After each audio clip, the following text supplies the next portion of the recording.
దేవుని పరిశుద్ధమైన నామానికి స్తోత్రములు. కర్మిలగ్ని అనే కార్యక్రమాన్ని వీక్షిస్తున్న మీ అందరికీ కూడా ప్రభునామమున వందనాలు తెలియజేస్తా ఉన్నాం. అందరూ బాగున్నారండి? మనం పరిశుద్ధ వారంలో ప్రవేశించి ఉన్నాం. నేటి దినాన పరిశుద్ధ మంగళవారాన్ని గురించి మనము ధ్యానం చేసుకుందాం.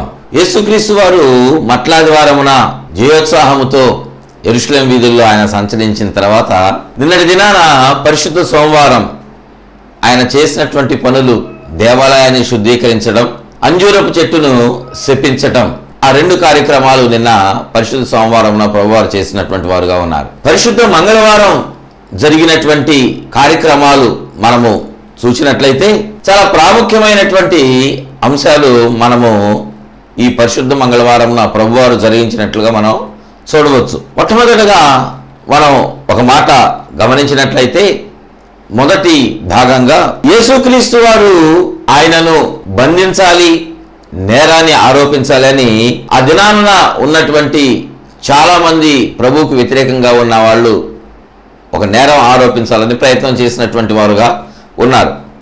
అందులో భాగంగా ప్రభువారిని ఒక నేరము చేయాలి ప్రభువారు అని నేరము ఆరోపించబడాలి, తద్వారా ఆయనను శిక్ష విధించబడాలి ఆయనకు అనేటువంటి మాటను అనేక మంది తలపోస్తూ ఒక ప్రశ్నను ప్రభువుని అడుగుతా ఉన్నారు. అలాగే చాలా ప్రశ్నలు పరిశోధించడానికి అడిగినటువంటి వాళ్ళుగా ఉన్నారు.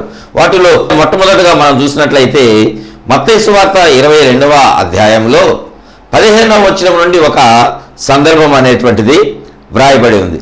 అక్కడ వ్రాయబడినటువంటి మాట 15వ వచనంలో, అప్పుడు పరిసయ్యులు వెళ్ళి మాటలలో ఆయనకు అభ్యంతరం కలుగు చేయాలి అనేటువంటి ఆలోచన చేయొచ్చు అని అక్కడ వ్రాయబడింది. ప్రియమైన దేవుని బిడ్డలారా, యేసుక్రీస్తు వారిని అక్కడ ఉన్నటువంటి కొంతమంది అధికారులు పరిసయ్యులు చిక్కుపరచాలి అని అనుకుంటా ఉన్నారు. అంటే మాటలతోటి ఆయనను తికమక పెట్టి ఆయన మాట్లాడినటువంటి మాట ఒక తప్పుగా మాట్లాడారు ఈ మాట అని ఆ నేరాన్ని ఆరోపించి ఆయనకు శిక్ష పడేలా చేయాలని పరిసయ్యులు యొక్క ఆలోచన విధానంగా వాళ్ళ ప్రణాళికగా కనిపిస్తాం. ప్రియమైన దేవుని బిడ్డలారా, 17వ వచనంలో, నీకేమి తోచుచున్నది? కైసరుకు పన్నిచ్చుట న్యాయమా కాదా? మాతో చెప్పుడని అడుగుటకు హేరోదీయులతో కూడా తమ శిష్యులను ఆయన యొద్దకు పంపిరి. యేసుక్రీస్తు వారిని ఏదో ఒక రీతిగా శిక్షించడమే వారి యొక్క ఆలోచనతోటి వారు ఈ ప్రశ్న వేస్తా ఉన్నారు. కైసరుకు పన్నిచ్చుట న్యాయమా? ప్రియమైన దేవుని బిడ్డలారా, ఆ దినాల్లో చూసినట్లయితే యేసుక్రీస్తు వారు జీవించినటువంటి కాలంలో, ఈ లోకంలో ఉన్నటువంటి కాలంలో ఆ యొక్క రోమా ప్రభుత్వము పరిపాలన చేస్తూ ఉంది. గవర్నరు ఆ ప్రాంతానికి అధిపతిగా ఉన్నటువంటి వాడుగా ఉన్నాడు. వాళ్ళు ఇక్కడ ప్రభువారిని ఒక ప్రశ్న వేస్తా ఉన్నారు. కైసరుకి పన్నిచ్చుట న్యాయమా? అంటే ఒకవేళ కైసరుకి పన్నివ్వకపోతే పన్ను చెల్లించాల్సినటువంటి అవసరం లేదని చెప్పినట్లయితే ప్రభుత్వము వ్యతిరేకించినటువంటి వాడుగా ఉన్నాడని ఆయన మీద ఒక నేరం ఆరోపించాలి. లేకపోతే ఏదో ఒక రీతిగా వారి యొక్క ఆలోచనలు, ఆ ఉద్దేశంతో వారు ఈ ప్రశ్నను అడిగినటువంటి వారుగా ఉన్నారు. కానీ అక్కడ ప్రభువారు వారితో ఒక మాట చెప్తా ఉన్నారు. మీరు పన్ను చెల్లించేటువంటి ఆ యొక్క దేనారాన్ని తీసుకురండి అని చెప్పినప్పుడు వారు ఆ దేనారం అనగా ఆ దినాలలో చలామణిగా ఉన్నటువంటి రూపాయి లాంటిది, అది ₹1 సమానం, అది తీసుకురండి అని చెప్పినప్పుడు అక్కడ వారు చూచినప్పుడు దీని మీద ఉన్నటువంటి వ్రాత ఎవరిది అని అడిగినప్పుడు వారు కైసరిది అని చెప్పినప్పుడు ప్రభువారు ఏమంటున్నారంటే, కైసరివి చెల్లించాల్సినటువంటి పన్ను కైసరికి చెల్లించండి, దేవునికి చెల్లించాల్సినటువంటివి దేవునికి చెల్లించండి. అనగా కైసరు గనక మనం పన్ను చెల్లించాల్సిన అవసరం లేదు, దేవునికే చెల్లించాలి అని ప్రభువు చెప్పినట్లయితే రాజద్రోహ నేరం ఆరోపణ చేయాలి అనేటువంటిది వాళ్ళ యొక్క ఆలోచన. లేకపోతే మనం దేవునికి అవసరం లేదు, మనము కైసరికి చెల్లిస్తే చాలు అని ప్రభు గనక సమాధానం ఇచ్చినట్లయితే ప్రభువుని మీద ధర్మశాస్త్రమును ధిక్కరించినటువంటి వాడుగా ఉన్నాడు అనేటువంటి నేరం ఆరోపించాలి అనేటువంటిది వాళ్ళ యొక్క ఉద్దేశం. ఆ రీతిగా ప్రభువుని చిక్కుపరచాలి అనేటువంటి ఉద్దేశంతో ఈ మాటను ప్రభువుని అడిగినప్పుడు ప్రభు అంటున్నారు, కైసరివి కైసరికి చెల్లించండి, ప్రభువుకి చెల్లించాల్సినవి అనగా దేవునికి చెల్లించాల్సినవి దేవునికి చెల్లించండి అని ప్రభువు సమాధానం ఇచ్చారు. దేవునికి స్తోత్రం చెల్లిద్దాం. హల్లెలూయా. ప్రియమైన దేవుని బిడ్డలారా, నేటి దినాన మనము ఎవరికి పన్ను చెల్లించాలి అంటే మనము గవర్నమెంట్కి చెల్లించాల్సినటువంటి వాటిని గవర్నమెంట్కి చెల్లించాలి, దేవునికి ఇవ్వవలసినటువంటివి, మందిరమునకు ఇవ్వవలసినటువంటివి మనం మందిరానికి ఇవ్వాలి. ధర్మశాస్త్రము మనకు, బైబిల్ గ్రంథంగా ధర్మశాస్త్రం మనకు కనిపిస్తూ ఉంది. మనం ఏం చేయాలి అంటే, మనం చేయాల్సినటువంటి పని ఏంటంటే, మనము దశంభాగాలు, ప్రత్యేకానకులు, అర్పణలు అవి దేవునికి చెల్లించాలి. గవర్నమెంట్కి చెల్లించాల్సినటువంటి ఇన్కమ్ ట్యాక్స్ కానీ, లేకపోతే మనము మన యొక్క ఆదాయము సేల్స్ ట్యాక్స్ కానీ, లేకపోతే నీటి పన్ను కానీ, ఆస్తి పన్ను కానీ, ఇంటి పన్ను కానీ, ఇలాంటివన్నీ కూడా ప్రభుత్వానికి చెల్లించాలి. చాలామంది ట్యాక్స్ ఎగ్గొట్టడానికి ప్రయత్నం చేస్తూ ఉంటారు. ప్రియమైన దేవుని బిడ్డలారా, వాక్య ప్రకారముగా మనము గవర్నమెంట్కి చెల్లించాల్సినటువంటి వాటిని గవర్నమెంట్కి చెల్లించాలి, ప్రభుత్వానికి చెల్లించాలి. అలానే దేవునికి చెల్లించాల్సినటువంటి వాటిని మనం దేవునికి కూడా చెల్లించాలి. ఈ రీతిగా ప్రభువారు సమాధానం చెప్పినటువంటి వారుగా కనిపిస్తూ ఉన్నారు.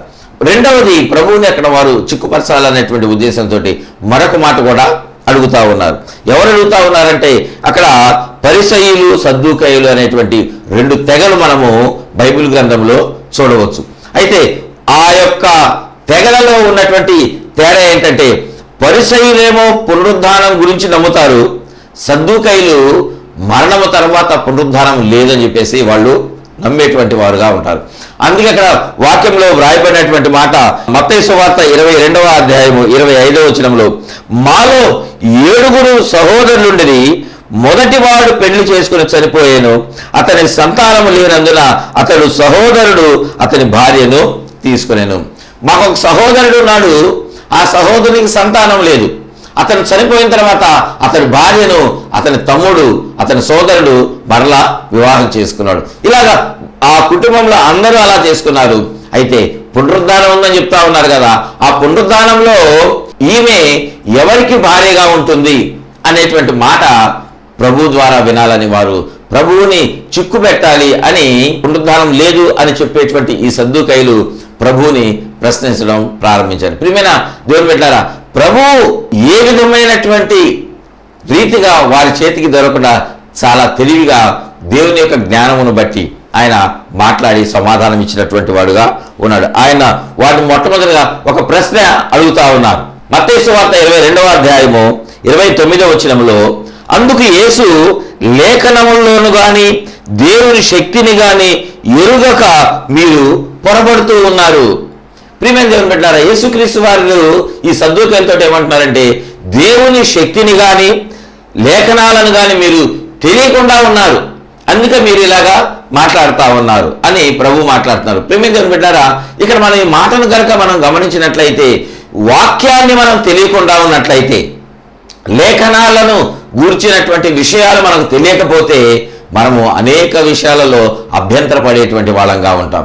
అనేక సార్లు మనము ప్రక్క మార్గంలో వెళ్ళిపోయేటువంటి వారముగా ఉంటాం. మనము ఆ రీతిగా వెళ్ళటానికి అపవాది మనలను ప్రేరేపించేటువంటిదిగా ఉంటుంది. అందుకే ప్రభు అంటారు, మీరు లేఖనములను కానీ దేవుని శక్తిని కానీ ఎరుగకున్నారు కనుక మీరు ఇలాగా మాట్లాడుతూ ఉన్నారు. ఎవరైతే దేవుని యొక్క వాక్యము ఎరుగనటువంటి వారుగా ఉంటారు, ఎవరైతే లేఖనాలను తెలియనటువంటి వారుగా ఉంటారు, అంటే లేఖనాలకు ఏమున్నది అంటే శక్తి అనేటువంటిది ఉన్నది. మనలో తలెత్తుతున్నటువంటి ప్రతి సమస్యకు, ప్రతి ప్రశ్నకు సమాధానం బైబిల్ గ్రంథం మనకు తెలియజేస్తా ఉంది. అనేక సార్లు మనలో రేగుతున్నటువంటి ప్రశ్నలకు సమాధానాలు దొరకక చాలా మంది నేటి దినాలలో ఆత్మహత్యలు చేసుకుంటా ఉన్నారు. నాకు ఈ ప్రశ్నకు సమాధానం ఎవరు చెప్తారు అంటే చాలా మంది చెప్పలేనటువంటి వారు ఉంటారు. కానీ మనము ఎదుర్కొంటున్నటువంటి ఏ సమస్యకైనా సరే మనకు బైబిల్ గ్రంథము సమాధానాన్ని ఇస్తుంది. నాకు శాంతి లేదు, నేను ఎలాగ జీవించాలి అని అనేక మంది ఆత్మహత్య చేసుకున్న వారు చాలా మంది ఉన్నారు. కానీ ప్రతి ఒక్కరికి కూడా, ప్రియమైన దేవుని బిడ్డలారా, ప్రతి ఒక్కరికి కూడా వాళ్ళలో తలెత్తుతున్నటువంటి ప్రశ్నలకు సమాధానాలు అన్నీ కూడా బైబిల్ గ్రంథంలో మనకు కనిపిస్తా ఉన్నాయి. వీరు గనక ఈ లేఖనాల గురించి, దేవుని యొక్క శక్తిని గురించి తెలిస్తే వారు అలాగ మాట్లాడరని ప్రభువారు అలాగా సమాధానం ఇచ్చినటువంటి వారుగా ఉన్నారు. మీరు లేఖనాలను కానీ లేకపోతే దేవుని శక్తిని కానీ మీరు ఎరుగరు కనుకనే ఇలాగా మాట్లాడుతూ ఉన్నారని వారితో చెప్పి ప్రభు ఏమంటా ఉన్నారంటే, పరలోకములో పునరుద్ధాన దినమున పరలోకమందు అందరూ ఎలా ఉంటారంటే దూతల్లాగా ఉంటారు అని సమాధానం చెప్పారు. దేవునికి స్తోత్రం చెల్లిద్దాం. హల్లెలూయా. మూడవదిగా యేసుక్రీస్తు వారి దగ్గర మరొక మాట వాళ్ళు అడుగుతా ఉన్నారు. చిక్కుపరచాలి ప్రభువుని అనేటువంటి మాట ఉద్దేశంతో వాళ్ళు మరొక మాట అడుగుతా ఉన్నారు. ఏమడుగుతా ఉన్నారంటే దేవుని యొక్క ఆజ్ఞలను గురించి వాళ్ళు మాట్లాడుతూ ఉన్నారు. వారు ప్రభువుని ఒక ప్రశ్న వేస్తా ఉన్నారు. ఇదే అధ్యాయము మత్తయి సువార్త 22వ అధ్యాయము 36వ వచనంలో, బోధకుడా, ధర్మశాస్త్రములో ముఖ్యమైన ఆజ్ఞ ఏది? ధర్మశాస్త్రంలో దేవుడు 10 ఆజ్ఞలు ఇచ్చినటువంటి వాడుగా ఉన్నాడు. ఈ 10 ఆజ్ఞల్లో ముఖ్యమైన ఆజ్ఞ ఏంటి అని వారు ఒక ప్రశ్న వేశారు. ఎందుకంటే ప్రభువారు కనుక మొట్టమొదటి ఆజ్ఞ ప్రధానమైనది లేదా ముఖ్యమైనది అని చెప్పారనుకోండి, అక్కడ వాళ్ళు ఏమంటారంటే మిగిలినటువంటి 9 ఆజ్ఞలు ముఖ్యమైనవి కావా అని ఎదురు ప్రశ్న వేయటానికి ఒక దుర్మార్గపు ఆలోచన వాళ్ళు కలిగి వారు ఎదురు చూస్తున్నటువంటి వారుగా ఉన్నారు. ఒకవేళ ప్రభు గనక నీ తల్లిదండ్రులను సన్మానించము అంటే, అయితే బోధకుడా, మేము వ్యభిచారం చేయవచ్చా, మేము అబద్ధమాడవచ్చా, మేము దొంగతనం చేయవచ్చా అని ప్రభువుని తిరిగి ప్రశ్న వేయటానికి, చిక్కు పెట్టాలనేటువంటి ఉద్దేశంతో ప్రభుతోటి ఆ మాట అడుగుతా ఉన్నారు. ధర్మశాస్త్రములో ముఖ్యమైనటువంటి ఆజ్ఞ ఏది అని చెప్పినప్పుడు ప్రభువు వారికి సమాధానం చెప్తా ఉన్నారు. ఏమంటున్నారంటే ఆ తర్వాత వచనంలో మనం చూసినట్లయితే, నీవు నీ పూర్ణ హృదయముతోనూ, నీ పూర్ణాత్మతోనూ, నీ పూర్ణ మనస్సుతోనూ నీ దేవుడైనటువంటి యెహోవాను నీవు సేవింపవలెను. అది మొదటి ఆజ్ఞగా ఉన్నది అని చెప్పి ఇంకో మాట ఏమంటారంటే, నిన్ను వలె నీ పొరుగువానిని ప్రేమించు అని ప్రభువు ఈ మాటలు చెప్పారు. ప్రేమైన దేవుని బిడ్డలారా, మనం దేవుణ్ణి గనక మన పూర్ణ హృదయంతో ప్రేమించామంటే ధర్మశాస్త్రం అంతటిని కూడా చేయగలం. అనగా దేవుని యొక్క వాక్యం అంతటిని కూడా అనుసరించి మనం నడవగలం. బైబిల్ గ్రంథంలో చాలా మాటలు మనకు వ్రాయబడి ఉన్నాయి. నాడు ధర్మశాస్త్ర ప్రకారంగా 10 ఆజ్ఞలు ఇచ్చినటువంటి వారుగా ఉన్నారు. కొన్ని వాగ్దానాలే వాళ్ళకున్నాయి. కానీ మనము బైబిల్ గ్రంథంలో చాలా వాగ్దానాలు ఉన్నాయి. చాలా మనం నడవలసినటువంటి తీరులు తెలియజేయబడి ఉన్నాయి. అయితే మనం దేనిని ఎంచుకోవాలి అంటే అక్కడ ప్రభువు చెప్పినటువంటి మాట, నీ పూర్ణ హృదయంతో పూర్ణాత్మతో నీ దేవుడైన యెహోవాను నీవు సేవించాలి. ప్రియమైన దేవుని బిడ్డలారా, మనము గనుక దేవుని నిజముగా ప్రేమించిన వారముగా ఉంటే, నీవు గనక దేవుని నీ పూర్ణ హృదయంతో ప్రేమించినట్లయితే తప్పకుండా దేవుని యొక్క ఆజ్ఞను నీవు గైకొంటావు. ఏ ఆజ్ఞను తిరస్కరించవు. ఏ యొక్క మాటను మనం బైబిల్ గ్రంథంలో నుండి నెట్టివేయం. మన జీవితంలో ప్రతి ఒక్కటి ఉంటుంది. అలానే నిన్ను వలె నీ పొరుగు వారిని ప్రేమించుము అనేటువంటి మాట కూడా ప్రభువు చెప్పారు. ఈ మాటలు ఈ 2 ముఖ్యమైనగా ఇవి ప్రధానమైనవి అని చెప్తున్నారు. ఎందుకు అంటే మనము గనక ఆ ఆజ్ఞల్లో చూసినట్లయితే మొదటి 4 ఆజ్ఞలు ఎలా ఉన్నాయంటే అవి దేవుని ప్రేమను మనకు చూపిస్తూ ఉన్నాయి, దేవుని గురించి తెలియజేస్తూ ఉన్నాయి. తర్వాత 5వ నుండి 10వ వరకు చూసినట్లయితే మన పొరుగు అనే విషయంలో మనం చేయవలసినటువంటి ఆ యొక్క ఆజ్ఞలు, క్రియలు అనేటువంటి మనకు కనిపిస్తా ఉన్నాయి. ప్రియమైన దేవుని బిడ్డలారా, మెటుకు ఈ 10 ఆజ్ఞలు కూడా, ఈ 10 ఆజ్ఞల సారాంశం అంతా కూడా ప్రభువు చెప్పినటువంటి 2 మాటల్లో అది నిగూఢంగా కనిపిస్తా ఉంది. ఎందుకంటే ధర్మశాస్త్రం గురించి అక్కడ ప్రజలు చాలా చక్కగా పాటించడానికి ప్రయత్నం చేయాలి. వారందరూ కూడా ఎక్కడ తొలగిపోకూడదు ధర్మశాస్త్ర విషయంలో.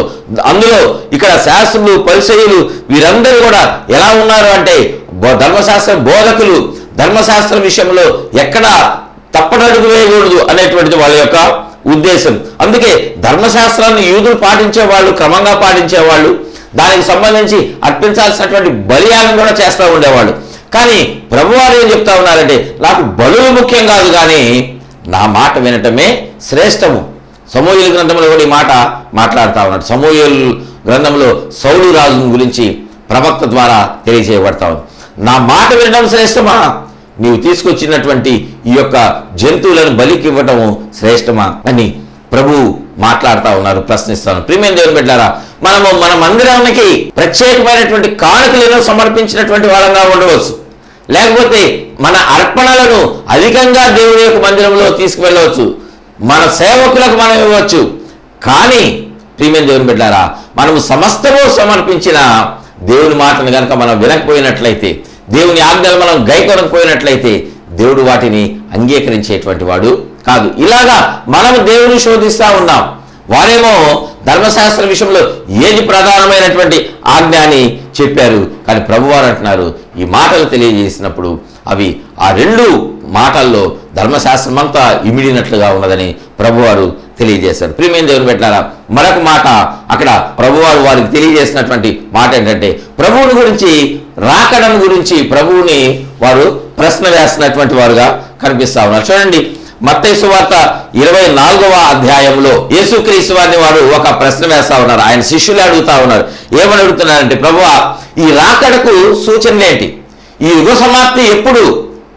ఈ యుగం ఎప్పుడు అంతరించబోతా ఉంది అంటే ప్రభు చెప్తా ఉన్నారు, యుద్ధములను కూర్చున్నటువంటి సమాచారాలు మీరు వింటారు. చూడండి, మనం లేఖనాలు చూసినట్లయితే మత్తయి సువార్త 24వ అధ్యాయంలో 3వ వచనం నుండి మనం చూస్తే అక్కడ నీ రాకడకు ఈ యుగ సమాప్తికి సూచనలేవి మాతో చెప్పనగా యేసు వారితో ఇట్లనేను, అనేకులు నా పేరట వచ్చి నేనే క్రీస్తునని చెప్పి పలువురిని మోసపరచెదరు. మరియు మీరు యుద్ధములను గూర్చినటువంటి యుద్ధ సమాచారములను గూర్చి మీరు వినబోదురు. మీరు కలవరపడకుండా చూసుకోండి. నేటి దినాల్లో మనం చూస్తూ ఉన్నాం, యుద్ధాలు అనేకమైనటువంటి జరుగుతూ ఉన్నాయి. అయితే యుద్ధ సమాచారాలు ఎలాంటి విన్నప్పుడు మీరు ఎలా ఉండాలంటే కలవరపడొద్దు అని తెలియజేసి ఇంకా అంటున్నారు, జన్మ మీదకు జనము, రాజ్యం మీదకు రాజ్యము లేచును. ఇవి జరగవలసి ఉన్నవి కానీ అంతము వెంటనే రాదు. ప్రియమైన దేవుని బిడ్డలారా, చాలా మంది ఎక్కడ పొరపాటు పడుతున్నారంటే యుద్ధాలు జరుగుతూ ఉన్నాయి, లోకంలో పరిస్థితులన్నీ మారిపోతా ఉన్నాయి. ఇవన్నీ ప్రభువు రాకడికి సూచనలు తెలియజేశారు. కాబట్టి ప్రభువు రాకడ చాలా దగ్గరగా ఉందని అనడమే కాదు కానీ వచ్చేసింది అన్నట్లుగా చెప్తా ఉన్నారు. కానీ ఇక్కడ వాక్యంలో ప్రభు ఏం చెప్తా ఉన్నారంటే ఇవన్నీ జరగవలసి ఉన్నాయి కానీ అంతము వెంటనే రాదు అని తెలియజేసి ఇంకా కొన్ని సూచనలు తెలియజేస్తా ఉన్నారు. ఏంటంటే 11వ వచనంలో అనేకులైన అబద్ధ ప్రవక్తలు వచ్చి పలువురిని మోసము చేసేదరు. చాలా మంది మోసపోయేటువంటి దినాలు, అనేకమైన అబద్ధ ప్రవక్త వచ్చి ప్రజలను మోసం చేసేటువంటి వారుగా ఉన్నారు. ఇంకా అక్కడ వాక్యంలో తెలియజేయబడిన మాట, అక్రమము విస్తరించుడు చేత అనేకుల్లో ప్రేమ చల్లారును. ప్రేమ దేవుని బిడ్డలారా, చాలా మంది ఎలా ఉన్నారంటే ప్రేమ లేనటువంటి వాళ్ళుగా ఉన్నారు. కుటుంబంలోనే, సంబంధికుల మధ్యలోనే ప్రేమలు అనేటువంటివి చల్లారిపోతా ఉన్నాయి. ఒకరంటే ఒకరికి పడనటువంటి పరిస్థితి, ద్వేషించుకునేటువంటి పరిస్థితులు ఏర్పడతా ఉన్నాయి. ప్రియమైన దేవుని బిడ్డలారా, ఇవన్నీ కూడా జరుగుతూ ఉన్నాయి. కానీ మనకు దేవుడు ఒక హెచ్చరికను చేస్తున్నటువంటి మాట ఏంటంటే అంతము వరకు సహించిన వాడెవడు వాడే రక్షింపబడును. దేవునికి స్తోత్రం చెల్లిద్దాం. హల్లెలూయా. ఎంత స్పష్టంగా ప్రభువారు మాట్లాడుతూ ఉన్నారు. అంతము వరకు సహించిన వాడే. చాలా మంది సహించలేక వారి విశ్వాస జీవితంలో మధ్యలోనే వినుదిరుగుతూ ఉన్నారు. కొన్ని అడుగులు వేసిన తర్వాత వారు దేవుని యొక్క వాక్య ప్రకారంగా నడవలేక వెనుక వెళ్ళిపోతా ఉన్నారు. ప్రియమైన దేవుని బిడ్డలారా, ఇక్కడ వాక్యం తెలియజేస్తా ఉంది అంతవరకు మనం సహించాలి.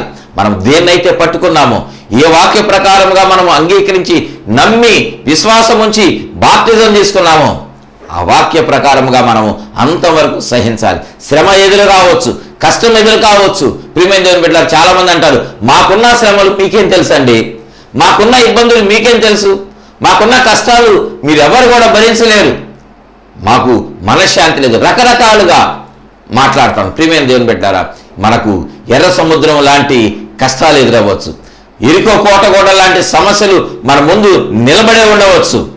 కానీ వాటన్నిటికంటే బలవంతుడైనటువంటి దేవుడు ప్రభు అయిన యేసుక్రీస్తు వారు మనకున్నారని మనం మర్చిపోవద్దు. దేవునికి స్తోత్రం చెల్లిద్దాం. హల్లెలూయా. ఆయన మనకున్నట్లయితే ఈ సమస్యలు దేనికి కూడా పనికిరావు. వాటన్నిటినీ ఎరుకో కోట గోడలను కూల్చివేసినటువంటి దేవుడు ఎర్ర సముద్రాన్ని చీల్చివేసినటువంటి రీతిగా మన సమస్యలను ఆయన తీసివేసేటువంటి వాడుగా ఉండటానికి ఆయన సిద్ధంగా ఉన్నాడు. మనం అంతవరకు సహించాలి.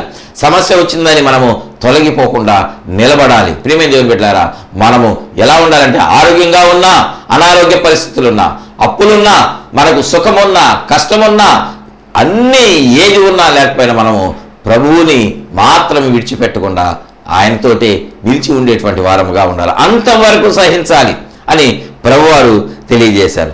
అలా తెలియజేసేమంటారంటే రాకడకు ఒక సూచన తెలియజేస్తా ఉన్నారు. చూడండి, మత్తయి సువార్త 24వ అధ్యాయము 15వ వచనంలో, కాబట్టి ప్రవక్త అయిన దానియేలు ద్వారా చెప్పబడిన నాశనకరమైన హే వస్తువు పరిశుద్ధ స్థలమందు నిలుచు చూడగానే చదువువాడు గ్రహించునుగాక. దానియేలు ప్రవక్త ద్వారా ఒక మాటను దేవుడు తెలియజేశాడు. ఒక ప్రవచనాన్ని, రాకడను గురించినటువంటి సూచనను ఒక దాన్ని తెలియజేశారు.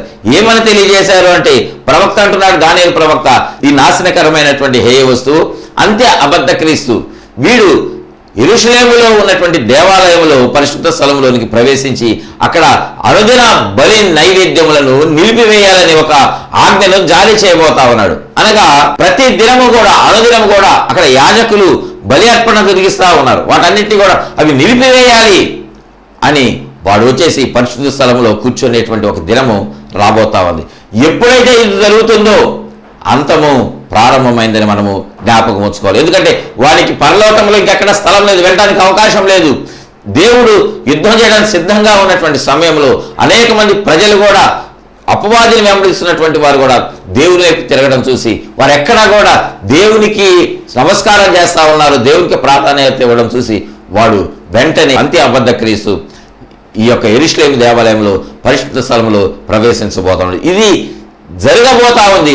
అది జరిగినప్పుడు చదువువాడు గ్రహించుకోకని దానియేలు ప్రవక్త తెలియజేసినటువంటి ఆ యొక్క ప్రవచనము నెరవేర్పు జరుగుతా ఉంది. ఇది రాబోయేటువంటి సూచనకు ఒక గుర్తుగా ప్రభువారు తెలియజేశారు. ఇంకా చాలా చెప్తా ఉన్నారు, కానీ ఒక మాట ఇక్కడ తెలియజేసినటువంటి వారుగా ఉన్నారు. తర్వాత మనం చూసినట్లయితే మరొకటి ప్రభువారు పరిశుద్ధ మంగళవారాన తెలియజేసినటువంటి మాట, 10 మంది కన్యకలను గురించి ఒక ఉపమానాన్ని ప్రభువారు చెప్తా ఉన్నారు. మత్తయి సువార్త 25వ అధ్యాయంలో మొదటి వచనాల్లో కొన్ని మాటలు వ్రాయబడి ఉన్నాయి. పరలోక రాజ్యం అనేటువంటిది దివిటీలు పట్టుకొని ఉన్నాయి, పెండ్లి కుమారుని ఎదుర్కొనటకు ఉన్నటువంటి కన్యకలను పోలి ఉన్నట్లుగా అక్కడ తెలియజేయబడింది. ఇక్కడ 10 మంది కన్యకలు ఉన్నారు. అయితే ఆ 10 మంది దగ్గర ఏమున్నాయంటే దివిటీలు ఉన్నాయి. వాళ్ళు ఎలా ఉన్నారంటే ప్రభు యొక్క రాకడను గురించి సిద్ధపడి ఎదురు చూస్తున్నటువంటి వారుగా ఉన్నారు. అయితే 10 మందిలో 5గురేమో నూనెను తెచ్చుకున్నారు, 5గురేమో నూనెను తెచ్చుకోకుండా ఉన్నారు. అందరి దగ్గర దివిటీలు ఉన్నాయి. అయితే నూనె తెచ్చుకున్న వాళ్ళని వాక్యం ఏం తెలియజేస్తుందంటే వారు బుద్ధి కలిగినటువంటి కన్యకలు. నూనె లేనటువంటి వారు ఎలా ఉన్నారంటే బుద్ధి లేని కన్యకలుగా ఉన్నారు. వీరందరూ కూడా ప్రభు రాకడ కొరకు ఎదురు చూస్తూ ఉన్నారు. అనగా పెండ్లి కుమారుని రాకడకు చూస్తూ ఉన్నారు. పెండ్లి కుమారుడు ఇంకా రాలేదని, ఆలస్యమైందని చెప్పేసి వాళ్ళు కునికి నిద్రిస్తా ఉన్నారు. అయితే ఒక స్వరం వినపడింది అంతలో, ఏంటంటే ఇదిగో పెండ్లి కుమారుడు వస్తా ఉన్నాడు అనేటువంటి స్వరాన్ని ఎప్పుడైతే వాళ్ళు విన్నారో గబగబా లేచి నూనె ఉన్నటువంటి వాళ్ళు వాళ్ళ దివిటీల్లో నూనె పోసుకొని దివిటీలు వెలిగించుకున్నారు. అయితే మిగిలినటువంటి వారు ఏంటంటే వాళ్ళ దివిటీలు వెలిగించుకోవడానికి నూనె లేనందున వారు వెళ్ళి బుద్ధిగల కన్యకల దగ్గర, నూనె ఉన్నటువంటి వారి దగ్గర మాకు కూడా కొంత నూనె ఇస్తారా అని అడుగుతుంటే వాళ్ళు అంటున్నారు, ఈ నూనె మాకు సరిపోదు, మీకు ఇచ్చినట్లయితే అందుని బట్టి మేము ఇవ్వమని వాళ్ళు చెప్పారు. అయితే వీళ్ళు అంగడి దగ్గరకు వెళ్ళి, కొట్టుకు వెళ్ళి అక్కడ నూనె కొనుక్కుందామని వెళ్ళొచ్చేసరికి ఈ బుద్ధి కలిగినటువంటి కన్యలు ఎవరైతే ఆ దివిటీలతో పాటు నూనె కూడా కలిగినటువంటి వారుగా ఉన్నారో వారు ప్రభువుతోటి పెండ్లి విందుకు వెళ్ళిపోయారు. వారు మిగిలినటువంటి వారు వచ్చేసరికి తలుపు వేయబడింది. ప్రియమైన దేవుని బిడ్డలారా, ఈ యొక్క సందర్భాన్ని ప్రభు చెప్పినటువంటి ఈ మాటల్లో మనం ఒక మాట నేర్చుకోవాలి. ఎవరైతే సిద్ధపడినటువంటి వారుగా ఉన్నారో వారు మాత్రమే ప్రభుతోటి పెండ్లి విందుకు వెళ్ళేటువంటి వారుగా ఉన్నారు. ప్రియమైన దేవుని బిడ్డలారా, మనము ఎన్ని అర్పణలు చెల్లించినా, ఎన్ని కానుకలు చెల్లించినా, ఎంత రీతిగా దేవునితోటి ఉండాలని మనసులో ఉన్నా మనము సిద్ధపడకపోతే ప్రభు యొక్క రాకడ అనేటువంటిది ఒక రోజు రాబోతా ఉన్నది. ఆ రాకడ వచ్చేటువంటి సమయంలో మనం సిద్ధంగా ఉండకపోతే మనము బుద్ధి లేని కన్యకల్లాగా విడవబడేటువంటి వారముగా ఉన్నాం. చాలా ఘోరమైనటువంటి పరిస్థితి. ప్రియమైన దేవుని బిడ్డలారా, మనం విడవబడ్డామంటే మనం నరకాగ్నిలోనికి, అగ్నిగుండంలోనికి వెళ్ళేటువంటి వారంగా ఉంటాం. మనం ఎలా ఉండాలంటే మనము సిద్ధపడినటువంటి కన్యకల్లాగా, బుద్ధిగల కన్యకల్లాగా మన జీవితాలను మనము చక్కబరుచుకోవాలి. మనము నూనెను కూడా సిద్ధపరచుకొని ఉండాలి. మనము రాకడకు మనకి ఏది కావాలో వాటన్నిటిని మనం సిద్ధపరచుకుంటేనే ప్రభువుని ఎదుర్కొనేటువంటి ఆ సమయంలో, ప్రభు మధ్యాకాశానికి వచ్చేటువంటి ఆయన రెండో రాకడ సమయంలో మనం ఎత్తబడేటువంటి గుంపులో ఉండాలంటే సిద్ధపడినటువంటి కన్యకలు ఎలా ఉన్నారో ప్రియమైన దేవుని బిడ్డలారా, మనము సంఘములో ఆ రీతిగా ఉంటేనే దేవునితోటి మనము మధ్యాకాశంలో ఎదుర్కొని యుగ యుగాలు ఆయనతోటి జీవించేటువంటి వాళ్ళముగా ఉంటాం. అటువంటి సిద్ధపాటు మనము కలిగి ఉండాలి. అప్పుడే మనము ప్రభుతో ఉండగలం. చివరిగా మనము మరొక మాట కనుక చూసినట్లయితే ఒక తీర్పు అనేటువంటిది జరగబోతా ఉంది. ప్రభువారి ఒక తీర్పుని గురించి ఒక మాట తెలియజేస్తా ఉన్నారు. చూడండి, మత్తయి సువార్త 25వ అధ్యాయము 31వ వచనంలో మనం చూసినట్లయితే, తన మహిమతో మనుష్య కుమారుడు ఆయనతో కూడా సమస్త దూతలను వచ్చినప్పుడు ఆయన తన మహిమగల సింహాసనం మీద ఆసీనుడై ఉండును. ప్రియమైన దేవుని బిడ్డలారా, ప్రభువారు సింహాసనం మీద ఆసీనులుగా ఉండేటువంటి ఒక దినం రాబోతా ఉన్నది. ప్రభువారు సింహాసనం మీద కూర్చున్నటువంటి ఆ సమయంలో వాక్యంలో వ్రాయబడింది 32వ వచనంలో, అప్పుడు సమస్త జనములు ఆయన ఎదుట పోగు చేయబడుదురు. ప్రతి ఒక్కరు కూడా ప్రభువారి యొక్క సింహాసనం ముందు నిలబడేటువంటి ఒక దినం అనేటువంటిది రాబోతా ఉన్నది. అయితే అక్కడ వ్రాయబడినటువంటి మాట, గొల్లవాడు మేకల్లో నుండి గొర్రెలను వేరు చేయనట్లుగా ప్రజలను ఆయన వేరు చేయబోతా ఉన్నాడు. ఆయన ఏం చేస్తున్నారంటే, ఎవరైతే బహుమానం పొందడానికి సిద్ధంగా ఉన్నారో వారందరినీ కూడా తన కుడివైపుకు రమ్మంటారు. ఎవరైతే ఆ గొర్రెలను అన్నిటి కూడా కుడివైపునకు పిలుస్తున్నారు, మేకలన్నింటినీ కూడా ఎడమవైపునకు రమ్మంటా ఉన్నారు. కుడివైపు ఉన్నటువంటి సమయంలో ప్రజలను చూసి వాళ్ళతో అంటున్నారు, మీరు నా యొక్క మాటల ప్రకారంగా విన్నారు, నా ఆజ్ఞలను గైకొన్నారు, మీరు అనేక మందికి ఆహారం ఇచ్చారు, వస్త్రాలు ఇచ్చారు, నా ప్రేమను వాళ్ళకు చూపించారు, నా మాటలను వారికి ప్రచురించారు, నా మాట ప్రకారంగా మీరు జీవించారు, కాబట్టి మీరు నిత్య మహిమలో నివసించబోతా ఉన్నారని తన కుడివైపు ఉన్నటువంటి వాళ్ళని చూసి చెప్పబోతా ఉన్నారు. అలానే ఎడమవైపులో ఉన్నటువంటి వారిని కూడా చూసి, మీరు నా మాట వినలేదు కాబట్టి మీ కొరకు, మీరు అపవాది కొరకు, వాని దూతల కొరకు సిద్ధపరచబడినటువంటి ఆ అగ్నిగుండంలో మీరందరూ కూడా పడవేయబడతారు అని వారిని అగ్నిగుండానికి ఆహుతి చేయబోతున్నారు. ప్రియమైన దేవుని బిడ్డలారా, ఒక తీర్పు జరగబోతా ఉన్నది. మనము గొర్రెల్లాగా ఉండాలి కానీ మేకల్లాగా ఉండకూడదు. ప్రియమైన దేవుని బిడ్డలారా, అందుని బట్టి మన జీవితాన్ని మనం చక్కబరుచుకోవాలి.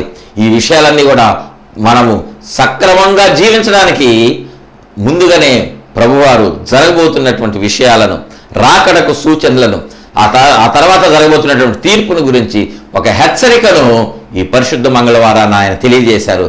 వాటిని బట్టి, ప్రభువు చెప్పినటువంటి మాటలను బట్టి, ఆధ్యాత్మిక భావాన్ని మనం గ్రహించుకొని మనము తెలియజేయబడినటువంటి ఈ మాటలను బట్టి మన జీవితాలను సమర్పించుకున్నట్లయితే ప్రభు మనలను ఆశీర్వదించేవాడుగా ఉన్నాడు, ఆయనతో మనలను నిలబెట్టేవాడుగా ఉన్నాడు. అటువంటి కృపను ప్రభు మనకు అనుగ్రహించునుగాక. ఆమేన్. చిన్న మాట ప్రార్థన చేసుకుందాం. ప్రేమ కలిగిన తండ్రి పరిశుద్ధుడా, ఈ పరిశుద్ధ మంగళవారంలో మీరు చెప్పిన ప్రతి మాటను బట్టి మీకు వందనాలు చెల్లిస్తున్నాం.